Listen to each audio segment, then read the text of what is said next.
একটা বিপ্লবী সরকার গঠন করতে পারতাম। আপনি ভোট না দিলে বিএনপি কিভাবে আসবে? আপনার সময় শেষ হয়ে আসছে। ছাত্র জনতার হাতে সব কিছু ছেড়ে দিয়ে আসাটা বিএনপি সহ অন্যান্য বড় রাজনৈতিক দলগুলোর ভুল হয়েছিল। মানে রাজনৈতিক দলগুলোর ভিতর যে বিভাজন, এই বিভাজনের শুরু কিন্তু বিএনপি করেন। ডক্টর মোহাম্মদ ইউনূস এবং আসিফ নজরুল কুশপুতল পোড়ানো হচ্ছে কিছুদিন পর। জামায়াত ইসলাম মানে কিন্তু ইসলাম না। জামায়াত ইসলাম একটা রাজনৈতিক দল।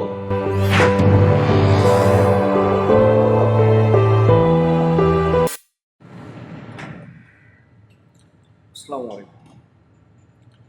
বাংলাদেশের বর্তমানে যে রাজনীতির আবহাওয়া, এই রাজনীতির আবহাওয়া আসলে একদিনে তৈরি হয়নি। 5ই অগস্টের পরপর আমরা একটা ভুল করেছি। আমরা যদি তখন একটা বিপ্লবী সরকার গঠন করতে পারতাম, তাহলে আজকে এই উদ্ভূত পরিস্থিতির সম্মুখীন হতে হতো। তো যা হবার সেটা হয়ে গিয়েছে।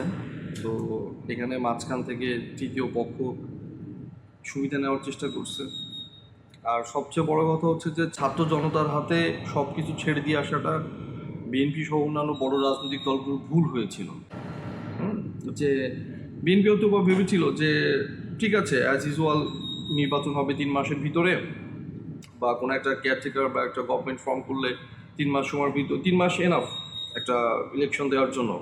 হতে পারে যে বিভিন্ন প্রসেস সেটা 3 মাস থেকে 6 মাস হতে পারে, কিন্তু যত দিন যাচ্ছে তত কিন্তু জটিলতা বাড়ছে। ঠিক আছে, নির্বাচিত সরকার ছাড়া আপনি কোনো বড় ডিলিংয়ে যেতে পারবেন না, কোনো দেশ আপনার সাথে চুক্তি করবে না। এক্ষেত্রে কি হতে পারে, যে চুক্তিগুলো হচ্ছে সেগুলো হচ্ছে সবই কিছু ব্যক্তি স্বার্থকে কেন্দ্র করে এবং কিছু গোষ্ঠীকে কেন্দ্র করে। এই যে আজকে যেই রাজনৈতিক দলগুলোর ভিতর যে বিভাজন, এই বিভাজনের শুরু কিন্তু বিএনপি করেন। এই বিভাজনের শুরু করেছিল জামায়াত ইসলাম। হ্যাঁ, এটা হতে পারে তাদের একটা রাজনৈতিক কৌশল বা ট্যাকটিক্স।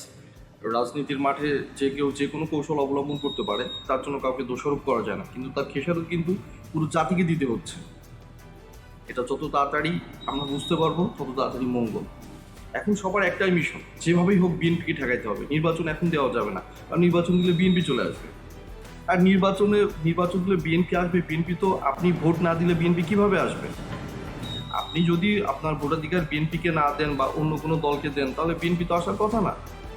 তার মানে কি, যে যেভাবেই হোক বিএনপিকে ঠেকাতে হবে। কি বিএনপি কি করছে?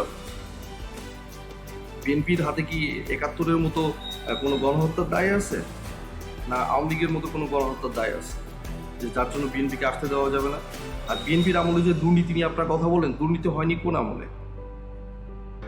দুর্নীতি হয় না কোন দেশে? প্রত্যেকটা দেশে দুর্নীতি হয়। তো আপনি একটা বৃহৎ স্বার্থের জন্য আপনি আপনার দেশের আপামর জনসাধারণের ভোটাধিকার কেড়ে নিয়ে এটাকে প্রলম্বিত করছেন কোন উদ্দেশ্যে? আর এটা তো অনেক আগেই আমরা প্রেডিক্ট করেছিলাম, বলেছিলাম যে সেদিন খুব বেশি দূরে নয়, অচিরেই এই রাজুতেই দেখবেন যে ডক্টর মোহাম্মদ ইউনূস এবং আসিফ নজরুল কুশপুতল পোড়ানো হচ্ছে কিছুদিন পর। তাদের যে কর্মকাণ্ড, সে কর্মকাণ্ড এখন আর দেশের জনগণ নিচ্ছে না। এই যে ধর্মভিত্তিক রাজনৈতিক দলগুলো যে সব বয়ান দেয়, বা সেই সব বয়ান শুনলে আমি আসলেই চিন্তা করছি, আসলেই এদেরকে কেন ধর্ম ব্যবসায়ী বলতে একটা সময় মানুষ। ধর্ম ব্যবসায়ী বলে এই কারণ যে জামায়াত ইসলাম মানে কিন্তু ইসলাম না। জামায়াত ইসলাম একটা রাজনৈতিক দল। তার রাজনৈতিক চরিতার্থ উদ্ধার করার জন্য যে কোনো পদ্ধতি অবলম্বন করতে পারে। এর মানে এই না যে সে তুলসী পাতা হয়ে গেল। হ্যাঁ, বিএনপিও করতে পারে। ঠিক আছে, আপনার বিএনপিকে পছন্দ হয় না, আপনি বিএনপিকে ভোট দিয়েন না, কিন্তু আপনি কেন দেশের আপামর জনসাধারণের ভোটাধিকার থেকে বঞ্চিত করতেছেন?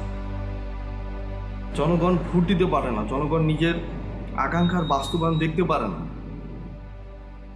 আপনার সময় শেষ হয়ে আসছে, প্রস্তুতি নেন।